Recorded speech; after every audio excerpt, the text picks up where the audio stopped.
Welcome to the Future of Teamwork podcast, where we explore cutting-edge strategies to keep teams human-centered, drive innovation, and empower you with the tools and insights needed to help your team excel and thrive in today's rapidly changing world. Your host is Dane Groeneveld, a seasoned expert with over 20 years of experience in enhancing team dynamics and innovation. This week, Dane is joined by David Bainbrigge, a leadership expert, executive coach, and facilitator with a rich background in engineering and leadership. Broadcasting from Brisbane, Australia, David brings vast experience in building and leading high-performing teams. Listeners will tune in to hear David's approach to leadership and why he believes teamwork is more essential than ever. David will explain his philosophy of have a go, what's the best that could happen, and discuss the importance of embracing risks and innovation in leadership. Finally, he'll delve into why traditional leadership models are becoming inadequate in the post-COVID world. This episode is key for anyone looking to understand how progressive leadership can impact organizations and lead to breakthrough achievements. So, teamwork makes the dream work, and we're here to inspire your next collaborative breakthrough. Gather your team or put on your headphones, and let's dive in together.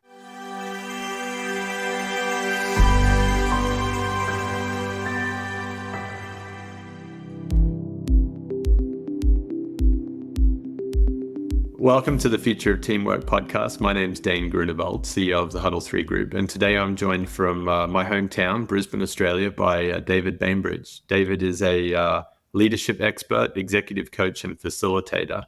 And coming from the world of engineering, we've been having a great pre-show conversation around what teams do around the world in these large process industry projects. So welcome, David.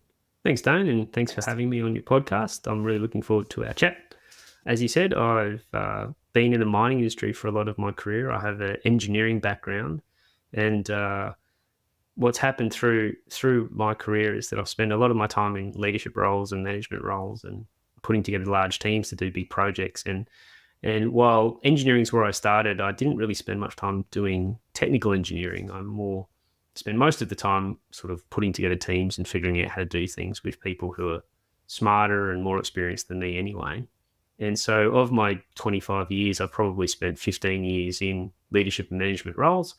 And then eventually I finished out my engineering career as such in an executive role for one of the large engineering firms, and decided that I wanted to take my career in a different direction and focus really on leadership and teamwork and culture and that sort of thing, because I've always seen that that's where the true value lies, is we can only do so much as individuals, and ultimately you need great leadership to create great teams and to get outcomes that, you know, as everyone says, you get performance that's greater than the sum of the parts. And I think for me, that really is the key to why I've done this. And so generally still working in the technical engineering resource fields, but I've found that over time, these sorts of things are applicable to all industries. So I also do work in the law and health industries, and it's very much people to people. So great technical people still need leaders to bring them all together to achieve great things, and that's where my business now focuses. That's neat. And technical people will often get a bad rap for their interpersonal skills and team working skills, whether it's engineers or lawyers or accountants or doctors. So you're here to prove that is not the case. Well, it's an unusual thing, I think. I'm a bit of an unusual person in my industry because most people get, or most of their success is based on their technical abilities and their ability to be right and find solutions. But I think there's some people like myself who sort of have some engineering abilities, but ultimately I don't think, me specifically, I don't think I was ever going to be an amazing engineer per se. So there are a few people who really sort of have to take on those leadership roles to make sure that everyone is working towards a common objective. And it is true that I think why there's so much need for leadership and so much need for a focus on teamwork is because the potential is there. But as you said, a lot of engineers and lawyers and accountants and healthcare professionals, they've all gotten to a point in their careers where they're very, very successful. And then they reach a horizon, and I like to think of it as an event horizon, where you tip over the edge and your technical skills no longer matter. And the trouble with that is that you've spent 20 plus years honing them to then suddenly get into a role where people say, that's not important anymore. Someone else will deal with those technical issues. Your job now is to bring a large group of technical people together, some of whom potentially don't really enjoy working with others or don't have that innate desire to work with others, and get the best possible outcomes from that. And that's where I really focus, in that sort of that point where people are taking that one step beyond their technical competence and broadly entering an entire new world of skills and challenges. So I was fortunate. I started very early, and I think it's with everything. You can't be great at everything. So in my case, I've spent a lot of time in leadership management roles, and I actually had a very senior engineer pull me aside, sort of late 20s, and he broadly said, "Look, you either have to get back on the tools and do some more serious engineering, or you're going to get left behind." And for me, that was the breakover point of, well, here's a choice. I either go back to my calculator, or I get good at something else. And that was sort of 29. And it was a very experienced engineer. And he sort of said, look, you kind of have to make a decision here, because you're going to become a bit of a no man's land person. You're not going to be a great engineer. And if you sort of keep your foot in both camps, you're also not going to be great at anything else. So pick your poison. And I think that's something that not many people do. And I think I was fortunate to have someone who sort of, I've had quite a few mentors over my career who have taken the time to give those sorts of insights, which have been very pivotal for me. Because I could have easily, I was earning good money. I could have, bumbled along for another 5 years, foot in both camps.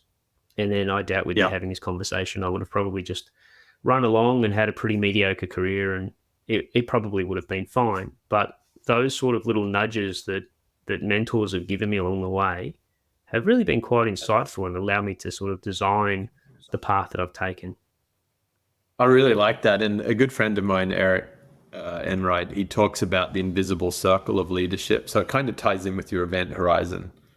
And the way he describes it is, as leaders, as you go through life, particularly around leading teams, there's always this kind of step into the unknown that you kind of have to take, and you do have to let go a bit and kind of get into that kind of discomfort and realize what it is that you are truly bringing to the team. I mean, some people really oversimplify leadership as, if you hire and fire the right people, the team will do the work. But it's so much more than that, particularly when you've got a very broad team across a wide footprint for some of the projects like you've seen. Yeah, it's a really interesting thing. I think that for me, the hiring and firing is what I consider administration and management. So I agree with you that what I think happens is a lot of people look at leadership as a subset of management. I think that's a mistake, because I really believe, and obviously with the field that I've chosen to work in now, I think it's a completely separate discipline. I think there are wonderful business administrators and managers out there. And potentially most of them could do it from a desk from their home without talking to anyone, because you can run a very successful business by the numbers, sitting in the back end, collecting money. So I too think that people oversimplify leadership as being, well, I gave you the title, and just make sure you hire the right people and hopefully it'll all work. And of course, as we know, hope is not really a good plan. So I actually think it's an entirely separate field. I like that a lot. And before the show, you and I were talking about teams, and you made a great statement. You said that the theme about teams that really excites me is that teams are able to achieve what should not be possible. So can you expand a little bit more on that? Yeah, I think early on in my career, you work with small teams, and if you're fortunate, you get outcomes that are sort of surprisingly good. Having been on some great teams early in my career and then having led teams, when we talked earlier, one of the things that we talked about is that I've worked on some huge projects in some very far off places. And even after doing it for more than a decade, it still is extraordinary to me that we can take a concept sitting in an office somewhere and bring together what appears to be an impossible jigsaw puzzle of pieces and people and money and risk and everything. And then, a couple of years from now, we push a button and it all starts. And even sitting here, I've been on quite a few projects that have come from, as we talk about greenfields, but I've sat on projects that have come from desktop studies where someone's just thought, maybe we could do this.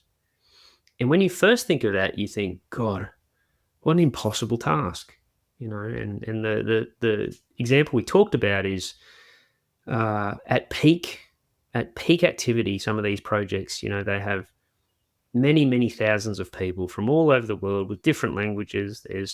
There's maybe, hundreds of thousands of parts that come from all. And so when you sit in the office the first time and think, hey, maybe we could do this, it seems utterly impossible.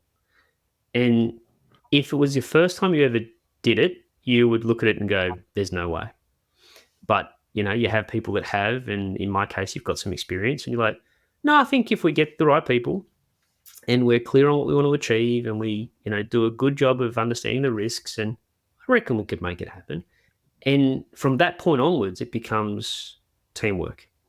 You get day one is where you go, I think we could.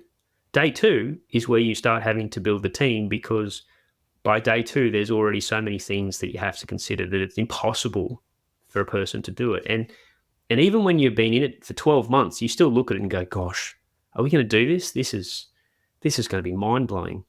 And then as you and I talked about, I used to fly to site and walk around, and I'd look around and go, it's phenomenal that all this stuff has come from all over the world, got a bunch of people together, bolted it all together, and it's just here. And every time I do it, it amazes me. Yeah. And that's where I think teamwork is, like, it's just not possible to achieve these things without great teamwork. The example that you shared as well that really caught my eye was when you said, particularly with that big project in Peru, that you had to essentially build a township to be able to bring the people there and be ready to build the project. So this town was bigger than most, rural towns in Australia. And a lot of people don't see that because these are remote facilities. Yeah, it's an interesting thing. When I first started out, my focus, because I was an engineer, my focus was on the thing. So there's a patch of dirt that we have to dig up, and we have to produce something valuable at the end of the day. And that's not a very people-centric view of the world, right? We get these bits and bobs and we put them together. But the human side of it is also quite amazing in terms of sustaining a workforce that's tens of thousands of people. And when you look across the really big projects, at peak they might have 5,000+ people literally on site.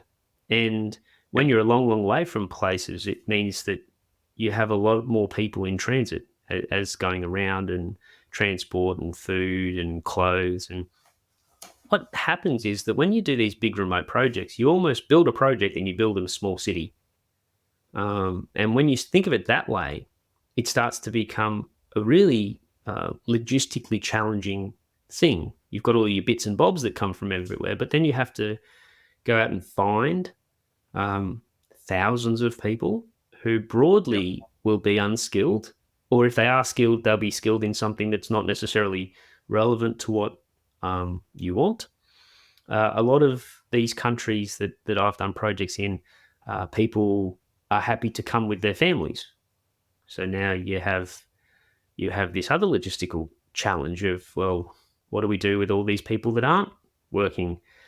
And so when you think of the mine or the project that you're working on, it's the thing you're trying to achieve. But to achieve that, it's largely a humanistic enterprise of bringing all the people in, training everybody up, making sure everyone's safe and well-skilled and can achieve what we're trying to achieve.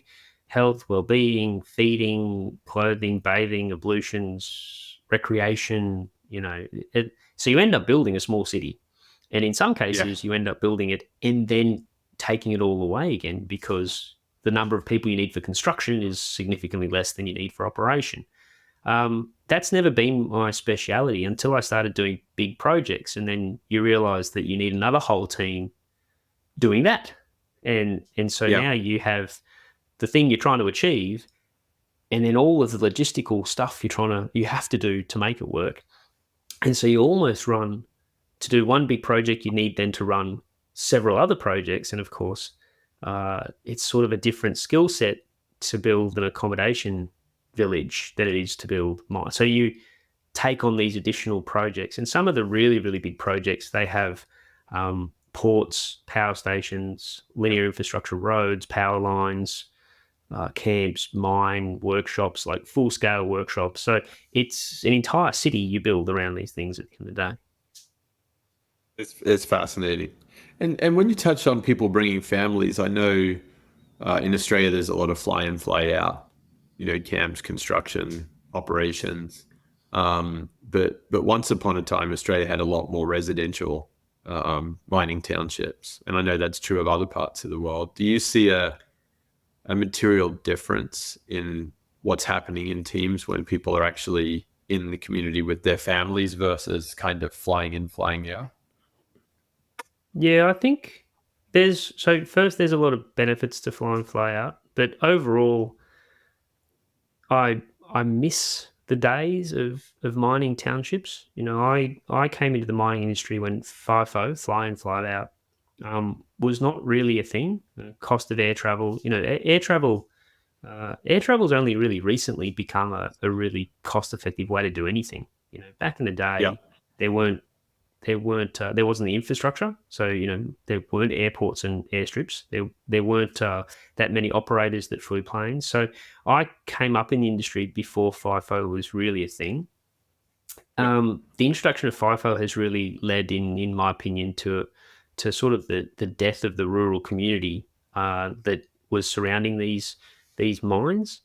And I think that has added challenges because you've taken what was a strong local community of people who, worked there and their kids went to the same school and they Yeah. played in the sports team on the weekend. And so this very strong sense of resource industry, rural towns, and other industries spring up around that to support it because now you have families and you have little shops and you have weekends that people need recreational things and you have religion Yeah. and sport, all that sort of stuff.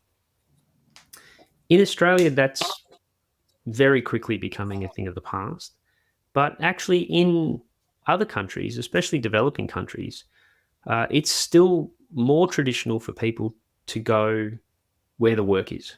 So, they would say, well, if I'm going to go and work at this mine in this other country, we're going to relocate. So there's a much greater, I think there's a much greater impact on local communities when the workforce actually comes and establishes a life in the region rather than just flies in and flies out. And some of the benefits are simply economics. If you work at the mine and then you live locally, you're going to spend you're going to spend a portion of that income locally. And so you get this regional generational uplift. If you fly everyone in, fly everyone out, then you really just develop a mining camp and everyone goes back. And we see that a lot in Australia, right? That people fly. I know people who regularly fly from New Zealand to work at the mines in Australia, and they just get on a plane and they fly over here. And no, New Zealand's not that far away in the scheme of things for Australia, as you know, distance is a bit far. So if you're going to get on a plane and fly from Brisbane to the Pilbara, which is for those listening, it's the very northwestern side of Australia. Well, New Zealand's only a couple extra hours in the plane. Well, it's 4, but if you've been on the plane for 5, it's not that big a deal. So I know FIFO workers that come in from New Zealand to work in Western Australia, and that never used to be a thing when I was in my early days in the industry. And I think it's a bit of a loss, really. Yeah. Yeah, it is. It's really interesting to see that human connection play out in a good way in teams and then in a not so good way because you've got workers that I would imagine are suffering with some fatigue and, maybe not a lot of balance in their life when they're on site working long shifts. And I know there are benefits as far as, it's hard to build towns out in some of these remote communities, and families get to have access to more regular amenities back in regular cities. But it's an interesting dynamic for sure. Yeah. I think it really increases the onus on leadership and team formation, because if you think of what used to Yeah. happen, the support network of having everyone there, and I'll say partners, but for a long time it was more likely wives and girlfriends and kids. There's Yeah. a community, which means you develop care, and with care comes that feeling of responsibility and accountability. In the absence of that, then I think the challenge really is that companies now have to go out of their way to ensure they're creating that, even though they're people that are flying in from their real life to their work life. Whereas before that was their life. They worked at the mine locally, and their community was their community, which meant there was a personal relationship that had to exist within the community. Now, I think businesses have to go out of their way to create that. And even that's putting a lot of strain on the leadership team to create that environment that people need to be safe and perform well. So I think that now teamwork is more important than it was previously, because you don't have the underlying structure of society, relationships, and family. It tends to be that it's purely a work environment. And that's unusual. Like if you think of America, all of those manufacturing towns, it's just the entire ecosystem is there. All of the supply chain, food, all that stuff. And that's there. So the overlay is high performance at work. So it's one part of the puzzle. But now with FIFO, it's the only part of the puzzle. Because when people get on a plane and fly off, they go away for, depending on what their roster is, they go away for days, they live their normal life, and they don't think about work or any of their teammates. So I think it's got a complexity that has really changed the way that work is done as well. Yeah, I agree. I think there's also the flip side, which is that if the family's having a tough time at home, a son or a daughter going through some anxious moments, or something breaks in the house, then the worker on site feels a little bit helpless and detached because they can't be there for a special moment for a family. I know there's lots of industries where people are away from their family, including the military, for long periods of time, but that plays out too. I mean, that can distract the team on the job. Yeah, and there's some very horrible statistics around mental health and suicide that have come out of the mining industry, and there's a few reports that are going around about other non-desirable behaviours that have gone on in remote workforces, and I think that's in some ways that's part of the symptoms of this underlying idea that you've picked up a bunch of people from all over the place, thrown them together in a very concentrated manner. They work long shifts. And, fatigue tends to hit pretty hard towards the end of the shift. Then they all bundle themselves back on the plane and go home. And I think then that knock-on effect that you're talking about at home is also that person's coming back after maybe an exhausting 10 days work. And then they also not showing up at home as the person that they would aspire to be. So I think there is a complexity to all that. Oh, for sure. Well, we went a long way down the mining sort of pathway, but I know you do a lot of work outside of mining. And what was appealing to me also in the lead up to the show, we were talking around technology and technology's impact on teamwork. I thought it was really cool the way that you shared that concept of, collectively we are always right, and how that plays in terms of the human condition and ability versus the AI. So maybe you could expand on that a little bit, David. Yeah, so this is one of those things that I think is a bit unique about my approach to leadership, is that I have this technical background and I really have an interest in data and the insights you can get from big data and how it can apply to people, but also how leaders could and should be using this to better themselves and their ability to lead highly diverse groups of people. right? And some of those insights can be in the data. And what I talked about before is that collectively we are always right. Is this idea that groupthink, while it's generally not desirable, it's as a collective of people, we often, if everyone has their input, we often center around what is the true answer. And I described it before as being, you might not hit the bullseye, but you get so many points around it that you can infer where the bullseye is. And so working with large teams and having lots of input sort of paints the picture. And within that picture is the truth. And you can't do that yourself, So if you went and, if you've got a bullseye and you get 100 people to throw darts, you can probably tell where the bullseye should be based on the distance that they all are from it. Whereas if there's only 2 of you and you throw, where's the bullseye? So as teams, as we aspired to get smaller teams, we lose things in the process. And so I think with large teams, the more eyes you get on something and the more input you get, I think you have a better chance statistically of finding the right answer. And there's some really interesting research around that. And the example around estimating the speed of a moving car, if you get 100 people to do it, on average, you probably actually have the right number because the same number of people will estimate higher as those will estimate lower, and therefore the truth is in the middle. And that's a very humanistic thing because it's that everyone's a little bit wrong in a different way. It shows you where the right answer is. That's not really the perspective that comes when you start dealing with AI. AI tends to look historically and tries to infer what would be happening. And the example I said is that if we asked AI, they would say, well, other cars statistically drive at this speed with not really much input as to what the car currently is doing. And so then it's an interesting, it's that problem of looking in the rear vision mirror to try and figure out what's happening. And for me, because the current AI is really learning models, it can only really infer from the past. That's that 20/20 hindsight thing.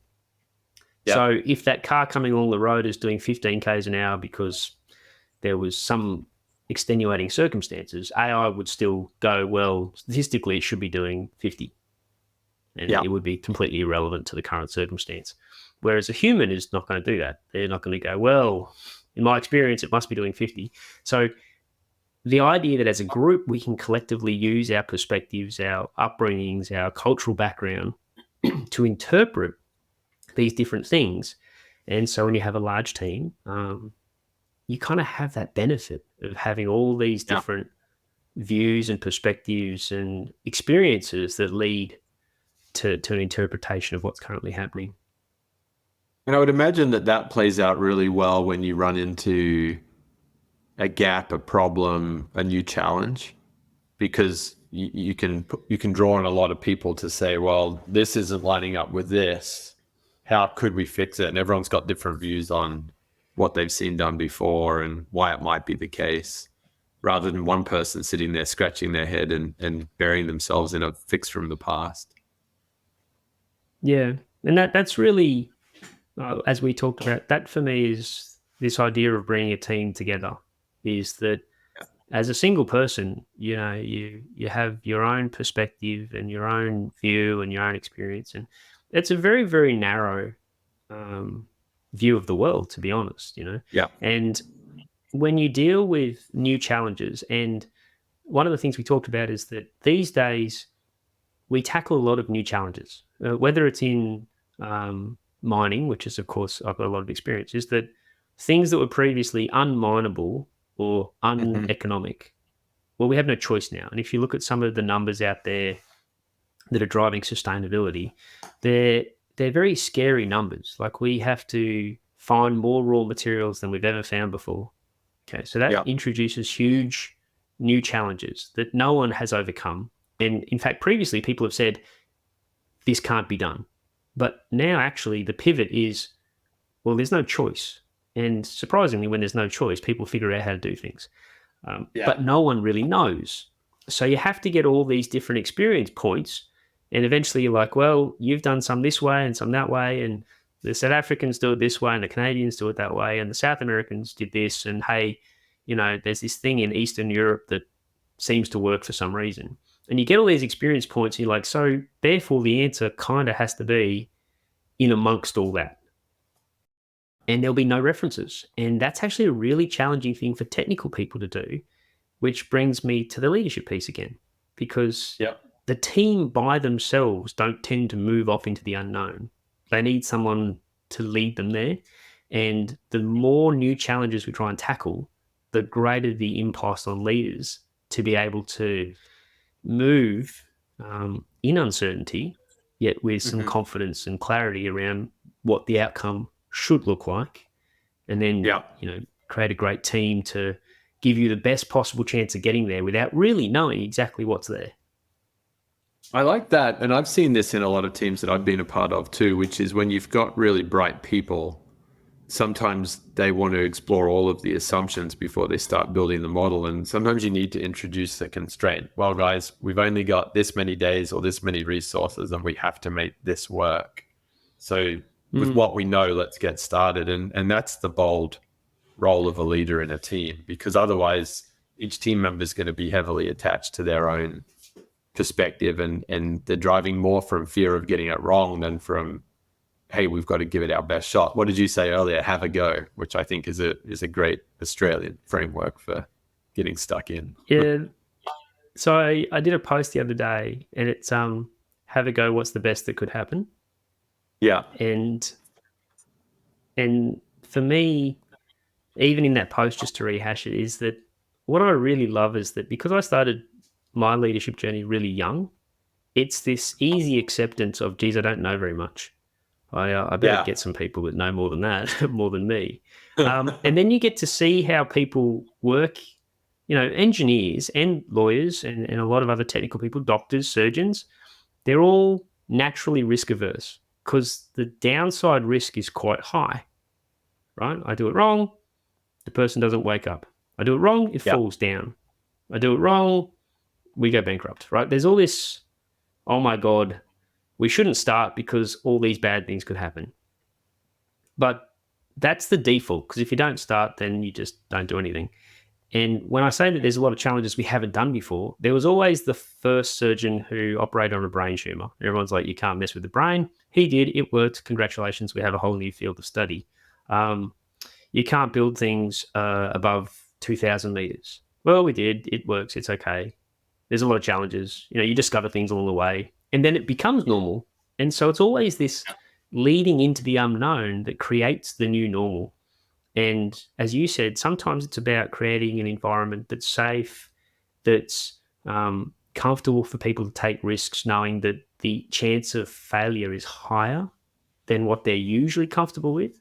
And for me, that is part of what is needed to create high-performing teams, because otherwise you get safe, mediocre outcomes.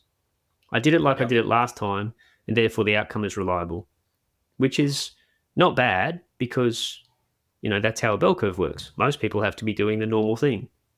But when you're talking about people who want to have high-performing teams or achieve extraordinary results, they have to be working in the tail. And in the tail, you're not sure which part of the tail you're in. And so your chance of failure goes up. And naturally, technical people have generally created the success in their career by not failing, or by being right, or having their patients wake up after the operation. All very good things that you want most people to do. But to achieve unusually good outcomes and to overcome new challenges, you do have to be willing to fail. And the challenge there is making sure that you've got the right levels of experience and expertise around to mitigate the outcomes when you do, or help you avoid the truly catastrophic outcomes. And that's a difficult thing to do. That's really tough. So if you're bringing a group together to tackle something which is hard, high percentage chance of failure, and it's not a simulation, you're actually putting some real world effort into something. So something could break and someone could get hurt, or the environment could get damaged.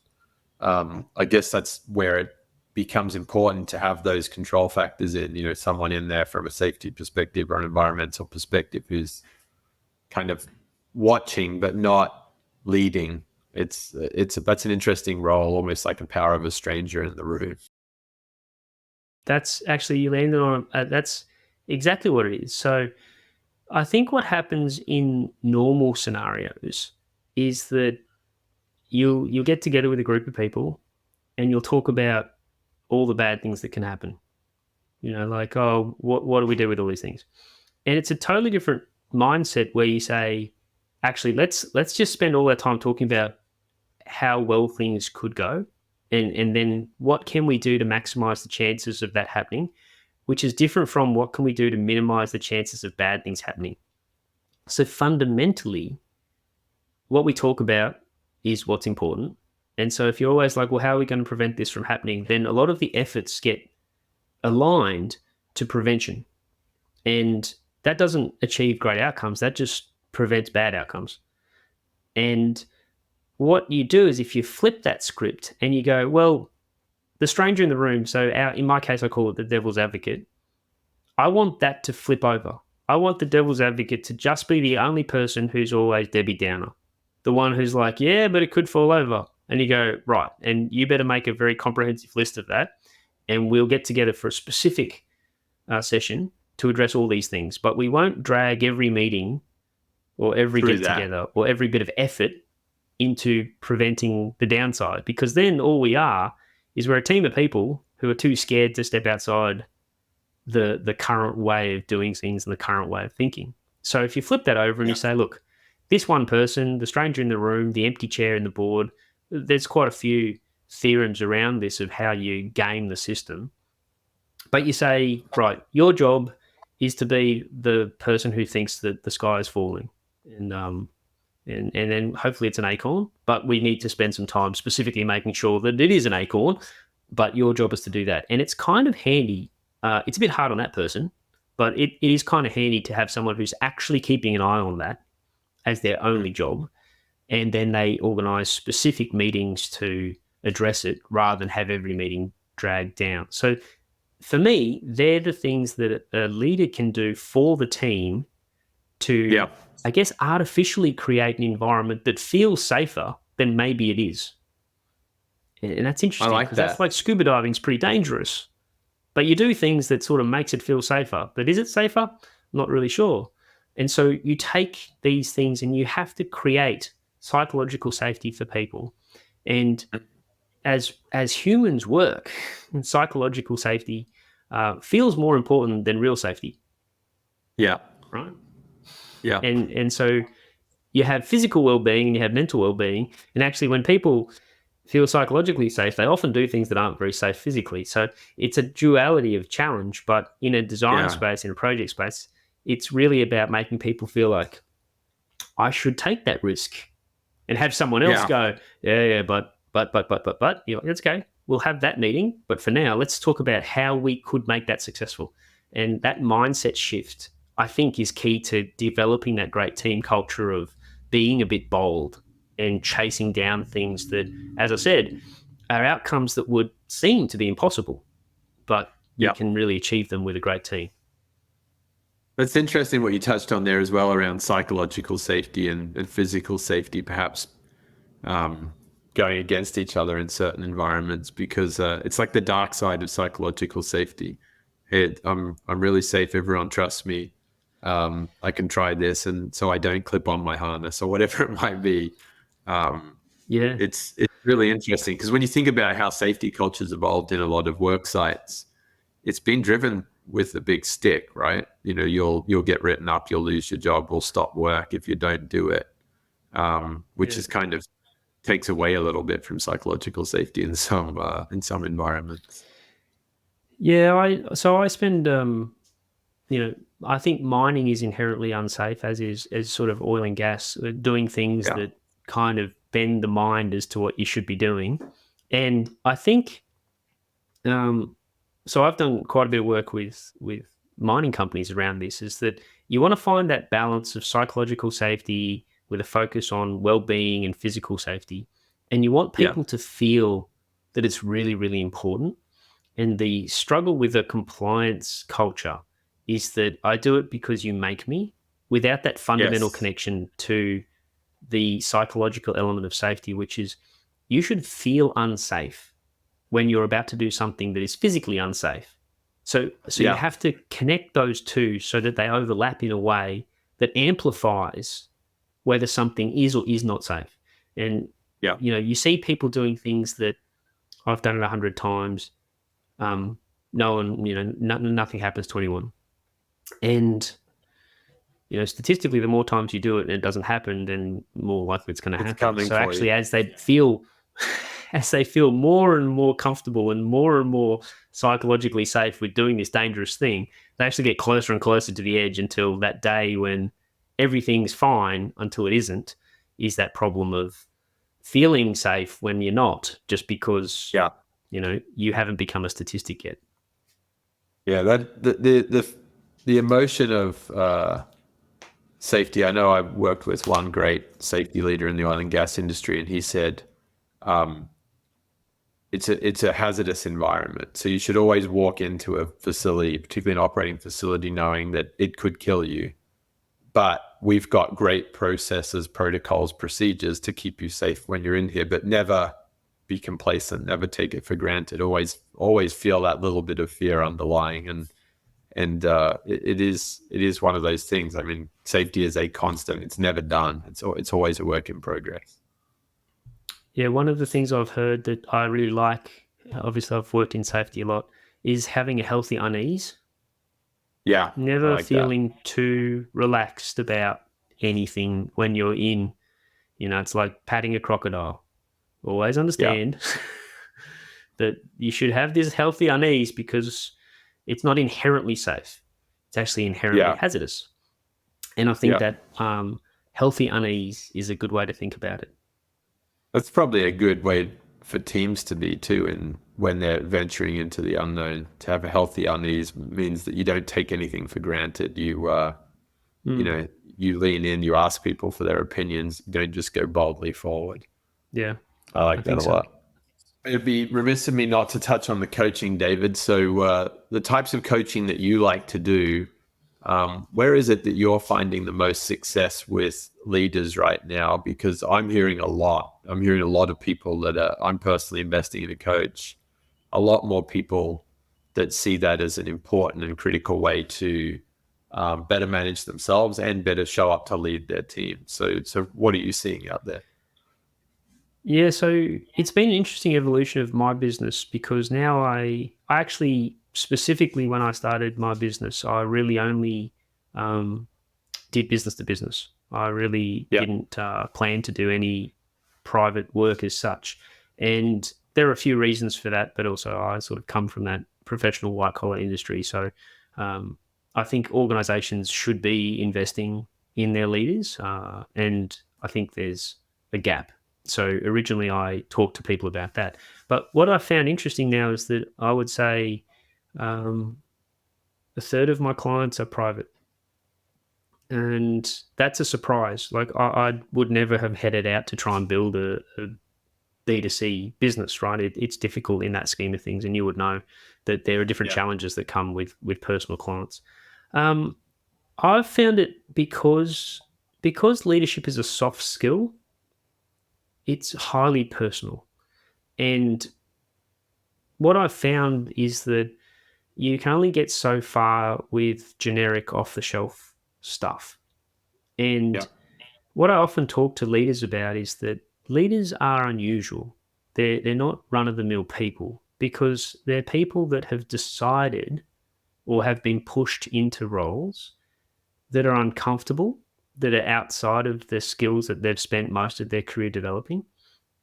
In some cases, they're a glutton for punishment, because you don't earn considerably more money. If you're a technical expert, you can earn probably just as much money as being any of the leadership roles. So it's not really about the money. So they're kind of a glutton for punishment. So they're unusual people. And when I say unusual, they're 2%ers, 1%ers. Like if you think of a CE or a C-suite or a GM or an MD, and you look at the number of them around the world, well, if you look at the top 100 companies in the world, they have 100 CEOs, but they probably employ hundreds of thousands of people.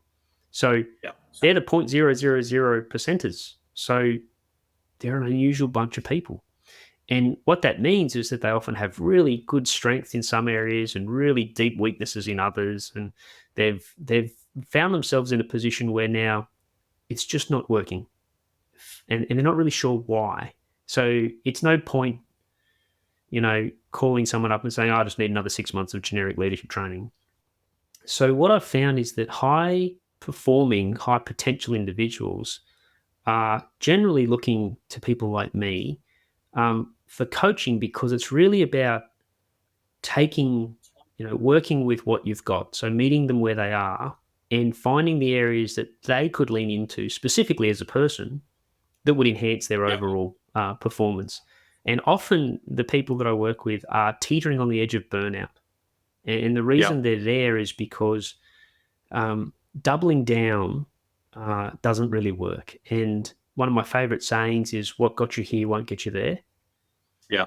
And I find that a lot of people who step into leadership roles, they just try to do a lot more of what was the recipe of their previous success. And it leads to significant burnout because they're dealing with demographics of people that they've never dealt with before. So other people at their tier or parts of the business that have come under their leadership that they're completely unfamiliar with. And they have a much greater exposure to the political environment of the board, the other C-suite, and that sort of thing. And it sort of works out that you probably were already running very, very hard to achieve the opportunity to become one of these high-end leaders. Yeah. You're a high performer, you stand out from the crowd, someone's opened the door or offered you the seat at the table. So then what have you got left in the tank? Nothing. You sort of hit this point where I need to get better, but I don't know how. And I can see how I'm not getting the outcomes I need, but I'm just trying everything I already know and it's just not working. So I find that that's where coaching has come into its own, and why so many of my clients have come to me privately, because they want something that's a mixture of exactly for them, and they want to be comfortable talking to someone about the nuance of what they think is not working. And that's also an uncomfortable conversation to have with your boss or your colleagues. Yeah, it is. And so I've found that I also do C-suite mentoring. And that's been that where people just like, the outcome wasn't what they wanted and they want to talk it through with someone and figure out how they could do it differently and bounce some ideas off in a confidential manner. So that's a sliver of coaching where people want something outside of their reporting line and outside of their organization. In some ways, as a confidant to say, look, I was really tight.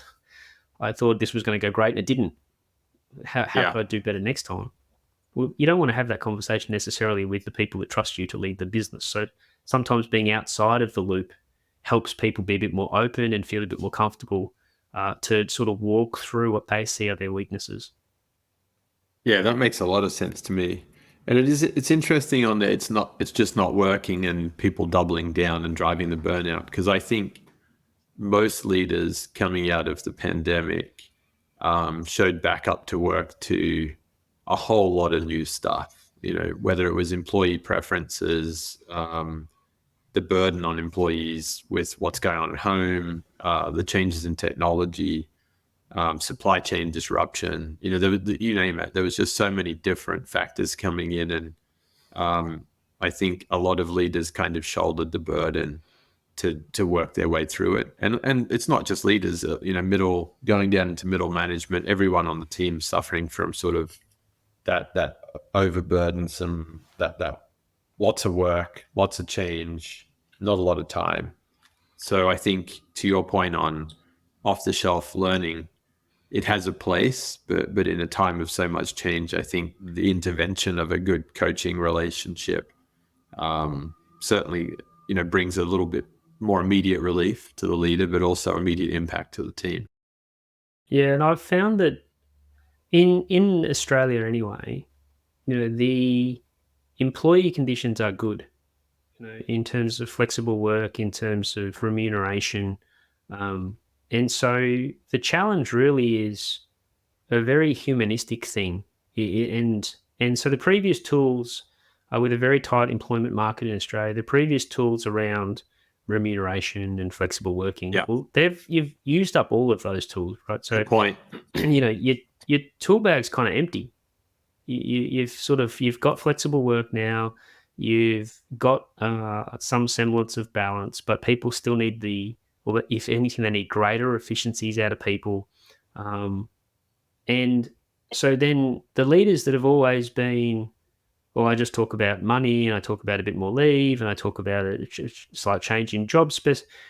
It's like, well, okay, so if you've done all those things, what are you going to do next? What next? Yeah. And so that's a lot of the conversation that people sort of say, I've sort of shaken everything out of my tool bag. I've had to go with everything and I'm not getting anywhere. And I think that that challenge too is that it's a bit of a perfect storm, which it might be the same in the US. I'm not familiar with the demographics, but here it's the perfect storm of the workforce coming online now after finishing degrees remote, onboarding remote.